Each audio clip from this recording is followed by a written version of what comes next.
नाज़रीन, जहाँ मीठा इतना पसंद किया जाता है वहाँ जब वो भी एक लिमिट में जब तक खाया जाएगा तो ही वो आपकी जो है ना वो ज़बान का जायका बनने के साथ साथ आपकी ज़िंदगी भी में जो शरीनी है वो भी बरकरार रहेगी। लेकिन अगर आप मीठा हद से ज़्यादा खाएंगे तो वो आपकी ज़िंदगी को तल्ख बना देता है, वो मुख्तलिफ़ बीमारियों की सूरत में आपकी ज़िंदगी को तल्ख बना देता है। मीठा खाते हुए ये चीज़ नहीं भूलनी चाहिए कि सेहत और सलामती ज़्यादा ज़रूरी है इंसान के लिए। सेहत होगी तो मीठा भी खाएंगे, ज़िंदगी को एंजॉय भी करेंगे। अगर सेहत ही इंसान की अच्छी नहीं होगी तो फिर कुछ भी अच्छा नहीं लगता। तो अभी हमारे मेहमान का टाइम हुआ चाहता है। आज हमारे साथ जो मेहमान मौजूद हैं वो किसी तारफ़ के मोहताज नहीं है, माशाल्लाह एक बहुत ही इल्मी शख्सियत है। मुतअद्दिद आपकी किताबें चाप हो चुकी हैं, आपके आर्टिकल बहुत सारे पब्लिश हो चुके हैं और इसी तरह आपने बहुत सारी बुक्स का जो है वो उर्दू से हिंदी में आपने ट्रांसलेशन भी की है। तो उनमें से कुछ जो बहुत मोस्ट इम्पॉर्टेंट या मोस्ट हम फेमस उनकी किताबें हैं उनके नाम में लेती चलूँगी जो पब्लिश हो चुकी हैं। अदबी मज़ामीन, आहरी तिनका और उसके बाद फ़स्ल गुल और बहुत सारी ऐसी किताबें उनकी जो है वो चाप हो चुकी हैं। और उसके साथ साथ कुछ किताबें उनकी अंडर पब्लिकेशन भी हैं, उनमें से भी मैं कुछ के नाम लेती चलूँ। तफ़हीम इदराक, उर्दू सफ़रनामों का तनकीदी जायज़ा, जंगनामे काबुल, तारीख़ अफ़गानिस्तान और इसी तरह एक पोइट्री की उनकी बुक बहुत ज़्यादा मारूफ़ है जो उन्होंने उर्दू से हिंदी में ट्रांसलेट की है। उसका नाम जो है वो हसरतें। आप किसी तारफ़ के मोहताज नहीं हैं। प्रोफेसर डॉक्टर अली अब्बास साहब पंजाब यूनिवर्सिटी ऑफ हिंदुस्तान हमें ज्वाइन कर रहे हैं। उनसे बात करते हैं और ज़िंदगी की मिठास के बारे में भी उनसे पूछते हैं। अस्सलाम वालेकुम। जी वालेकुम सलाम व रहमतुल्लाह। डॉक्टर साहब, बहुत बहुत आपका शुक्रिया हमें ज्वाइन करने के लिए। आज का हमारा जो टॉपिक है मिठाई, मिठास ज़िंदगी में, या यूँ कहूँ तो ज़्यादा बेहतर रहेगा। तो सबसे पहले मैं आपसे पूछूंगी कि खाने वाले मीठे में और दूसरी जो ज़ुबान की मिठास है उसमें क्या फ़र्क है, थोड़ा सा इसके ऊपर आप रोशनी डालें। देखिए, खाने वाले जो मीठे हैं उसका बराह रास्त ताल्लुक तो हमारी ज़बान से है और खाने वाले से है। हम्म। ये जो खाने की मिठाई होती है इसका जो एहसास है या जो इसकी लज़्ज़त है या जो इसका लुत्फ़ है वो इनफ़रादी है और जो खाने वाला है सिर्फ़ वही महसूस कर सकता है। ज़बान उसकी महसूस कर सकती है और उसके लब महसूस कर सकते हैं उस मिठास को। सही। लेकिन जो हमारी इस मिठाई के अलावा जो दूसरी ज़बान की मिठास है, जो गुफ्तगू की मिठास है, उसमें हम सिर्फ़ इनफ़रादी तौर पर शरीक नहीं होते हैं, बल्कि उसमें कोई न कोई दूसरा शरीक होगा, चाहे वो एक शख़्स हो, चाहे वो कई अशख़ास हो, चाहे इज्तिमाई तौर पर जब हम ज़बान की मिठास का ताल्लुक देखते हैं, तो ये इज्तिमाई तौर पर असरअंदाज़ होता है और ज़ाहिर है कि वो गालिब का शेर है ना, कितने शेरी हैं तेरे लब के रकीब, गालियाँ खा के बेमज़ा ना हुआ।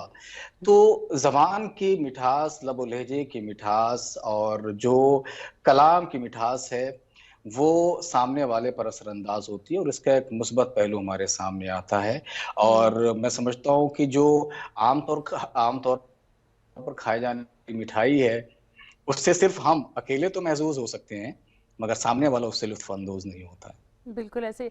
अच्छा डॉक्टर साहब, हम देखते हैं बहुत सारे लोग जो है वो ज़ुबान के मीठे तो होते हैं, बातें बहुत अच्छी अच्छी करते हैं, लेकिन बहुत दफ़ा उन्हीं लोगों के थ्रू जो है वो इंसान को बहुत ज़्यादा नुकसान भी उठाना पड़ता है। तो हम कैसे किसी इंसान को पहचान सकते हैं कि जब ये बातें अच्छी करता है, इसकी ज़ुबान में मिठास है, तो ये दिल से जो है वो बात कर रहा है या दिल का भी अच्छा है और दिल से हमारे साथ मुखलिस है? हम किस तरह से एक इंसान को पहचान सकते हैं?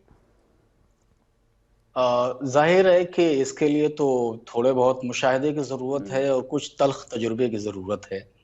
एकदम से हम किसी को नहीं पहचान सकते हैं कि अगर कोई शख़्स बहुत मीठी गुफ्तगू कर रहा है और या बहुत झुक कर मिल रहा है या बड़े कह सकते हैं इंकिसार के साथ वो मिल रहा है। कभी-कभी हमने देखा है कि जो मुतकब्बिराना इंकिसार भी लोगों का होता है और उस सही। मुतकब्बिराना इंकिसार में जब हम देखते हैं कि वो सामने वाला हमसे मिल तो रहा है बहुत झुक कर, हम्म। लेकिन जैसे ही वो हमसे दूर जाता है, वैसे ही हमारे पीठ पीछे वो हमारे शिकवे, हमारे गिले या हमारे शिकायतें या ग़ीबतें या हमारे खिलाफ कुछ इर्ज़ागोइयाँ वग़ैरह-वग़ैरह करने लगता है। बिल्कुल। तो एक तो ये है कि इंकिसारी के साथ अगर कोई शख्स मिल रहा है तो जरूरी नहीं है कि वो बहुत दिल का भी साफ हो, या उसकी गुफ्तगू में अगर मिठास है तो उसका दिल भी उतना ही मीठा हो। मीन्स यही है कि वो बहुत नेक हो, ऐसा नहीं हो सकता है।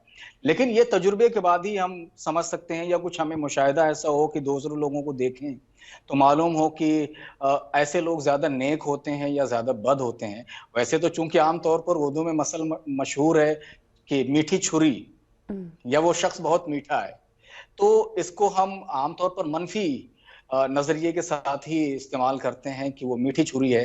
तो इसका मतलब यही निकाला जाता है कि अगर कोई शख्स मीठी छुरी है तो इसका मतलब ये हुआ कि बातें तो वो आपसे बहुत मीठी मीठी करेगा, लेकिन कब वो आपको इस्तेमाल कर ले या कब वो आप को नुकसान पहुंचा दे, ये भी उससे बैद नहीं है।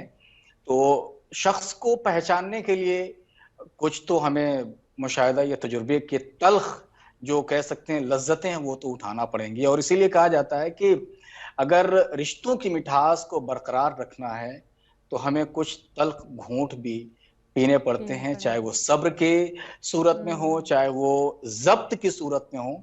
लेकिन अगर रिश्तों की मिठास को बरकरार रखना है तो हमें जब्त और सब्र के कड़वे घूंट भी पीने पड़ते हैं। पीने पड़ते हैं, बिल्कुल।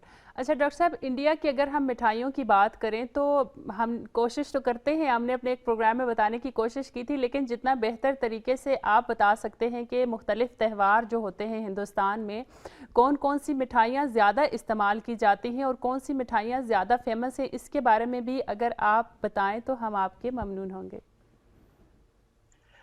देखिए, हिंदुस्तान में तो बहुत सारी मिठाइयाँ हैं, और बहुत सारी मिठाइयाँ जैसे कि आपने शुरू में ये बात कही कि तकरीबन दुनिया के गोशे-गोशे में वो मौजूद हैं। हम्म। लेकिन कुछ बिल्कुल अलग और मुनफरिद और मशहूर या मारूफ किस्म की जो मिठाइयाँ हैं, वो ख़ास तौर पर हिंदुस्तानी त्योहारों से मंसूब हैं। सही।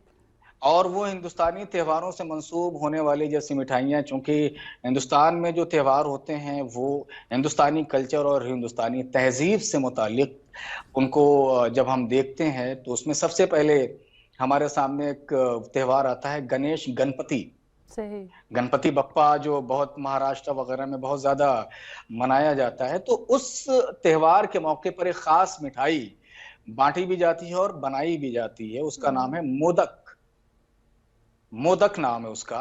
और सही। ये मोदक जो होती है मिठाई, ये लड्डू के शेप में होती है, लेकिन ये उस खास त्योहार के मौके पर बनाई जाती है। और जैसे ईद है तो ईद पर तो सबको पता है कि सेवइयां ही खास मिठाई होती बिल्कुल ऐसा ही है।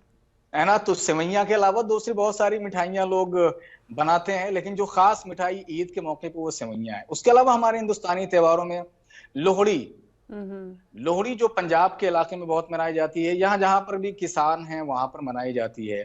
तो उसमें जो खास मिठाई है वो रेवड़ी और गजक या गजक जिसे हम कहते हैं, वो हिंदुस्तान के इन इस त्योहार पर खास तौर पर आपको गली गली में दुकान दुकान पर ये मिठाई आपको मिलेगी। और इसको लोग बांटते भी हैं, खुद भी खाते हैं। और जिनके यहाँ साल के शुरू में कोई बच्चे की विलादत होती है, अगर लोहड़ी आ जाती है तो वो बहुत ही उसको समझिए कि पुरजोर तरीके से या एक कह सकते हैं कि पुररौनक तरीके से उसकी पहली लोहड़ी को मनाते हैं। हम्म। और आप जानते ही हैं कि इसी तरह से होली अभी गुजरी है ना? कल गुजरी है होली। अच्छा। और होली पर खास जो हिंदुस्तान में मिठाई होती है वो गुजिया होती है। हम्म। तो गुजिया बनाई जाती है, इसके अलावा एक और इसके साथ चीज शामिल होती है, भांग के लड्डू। भांग तो के जो लड्डू। भांग जाहिर है कि हाँ, वो खास तौर पर काले लड्डू होते हैं और कुछ पीले भी लड्डू होते हैं, तिल के लड्डू भी इसमें कुछ शामिल होते हैं, लेकिन उसमें भांग जरूर मिलाते हैं। और भांग के बाद जो उनको एक नशा आता है, उसमें नींद उनको बहुत आती है, हाँ, और जाहिर उसके सी बाद बात है, दूसरे सही। दिन तक उसका नशा बाकी रहता है। तो होली पर ये दो चीजें, गुजिया और भांग के लड्डू होते हैं। दिवाली होती है तो दिवाली तो मिठाइयों का एक त्योहार ही है। उसमें तो जितनी भी किस्म की मिठाइयां हैं वो सारी राइज हैं, उसकी खास कोई मिठाई नहीं होती है। इसी तरह से बैसाखी एक त्योहार होता है, चूंकि महीना भी हिंदुस्तानी है बैसाख, तो उसमें बैसाख में क्या होता है कि जलेबी, ये भी हिंदुस्तानी है।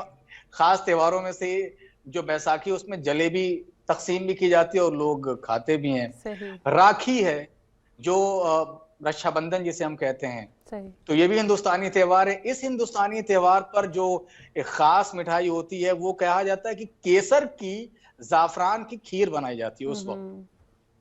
और फिर तीज, जो नई नवेली दुल्हनें होती हैं, उनके लिए खास तौर पर ये त्योहार होता है सावन का, तो उसमें घेवर बनाया जाता है। क्या बात है। ये एक मिठाई होती है। इसी तरह से शिवरात्रि बहुत मशहूर इनके यहाँ हिंदुस्तानी तहजीब में एक त्योहार है। तो शिवरात्रि पे भी भांग के लड्डू खास तौर पर बनाए जाते हैं। तो कहने का मतलब ये है कि एक तो ये त्योहारों के जो मंसूब मिठाइयाँ हैं, इस तो मिठाइयाँ त्योहारों से मंसूब हैं। इसके अलावा इलाकाई मिठाइयाँ भी बहुत सारी होती हैं। तो इलाकाई मिठाइयों में अगर आप बात करें, तो इसमें हम बता सकते हैं कि जैसे मथुरा है, तो मथुरा का पेड़ा बहुत मशहूर है। इसी अच्छा। तरह से आजमगढ़ शहर में एक कस्बा है मुबारकपुर। तो सही। आजमगढ़ शहर के कस्बा मुबारकपुर में गाजर का सफेद जो हलवा होता है, अच्छा, सफेद। हाँ, अभी तक तो काले और आपने लाल देखे हैं गाजर के जी जी, हलवे। सफेद गाजर का हलवा नहीं देखा हमने अभी तक। अच्छा, आपने देखा ही नहीं है। तो नहीं। इंडिया में तो काले और सुर्ख कलर के होते हैं गाजर के हलवे, आमतौर पर मिल जाते हैं, लेकिन सफेद जी, गाजर ईरान में गाजर भी का हलवा और जो है, पाकिस्तान में भी और बाकी बहुत जगहों पे गाजर का जो खुद ऑरेंज कलर वाला वो जो रेड वाला हलवा है वो तो बहुत जी इस्तेमाल जी, होता है, देखा भी है, लेकिन ये सफेद वाला जो है ना ये हमें देखना पड़ेगा। हाँ, और ये बहुत लजीज होता है। अच्छा। तो कहने का मतलब ये है कि मिठाइयों के अलग अलग इलाके भी मंसूब हैं, और अलग अलग त्योहार से भी मिठाइयाँ मंसूब हैं। डॉक्टर साहब, हिंदुस्तान माशाल्लाह इतना बड़ा मुल्क है, इतनी ज़्यादा जो है वो रसूमात की अगर हम बात करें वो भी शुमार नहीं कर सकते हम, और इसी तरह से मिठाइयों को भी शुमार नहीं किया जा सकता माशाल्लाह से। तो लेकिन टाइम हमारे पास काश इतना टाइम होता, हम सारी मिठाइयों के बारे में पूछते आपसे और त्योहारों के बारे में पूछते। इंशाल्लाह फिर कभी हमें मौका मिला तो ज़रूर हम आपको ज़हमत देंगे। हम आपका बहुत बहुत शुक्रिया अदा करेंगे और हम आपको ज़हमत देते हैं, इंशाल्लाह आगे भी आपको ज़हमत देते रहेंगे और उम्मीद करते हैं कि आप ज़हमत कबूल भी करेंगे। और आपका बहुत बहुत शुक्रिया, शुक्रिया अदा करेंगे और इसके साथ आज के प्रोग्राम के लिए आपसे इजाज़त चाहेंगे। अल्लाह हाफिज़। शुक्रिया। अल्लाह अल्लाह हाफिज। हाफिज़।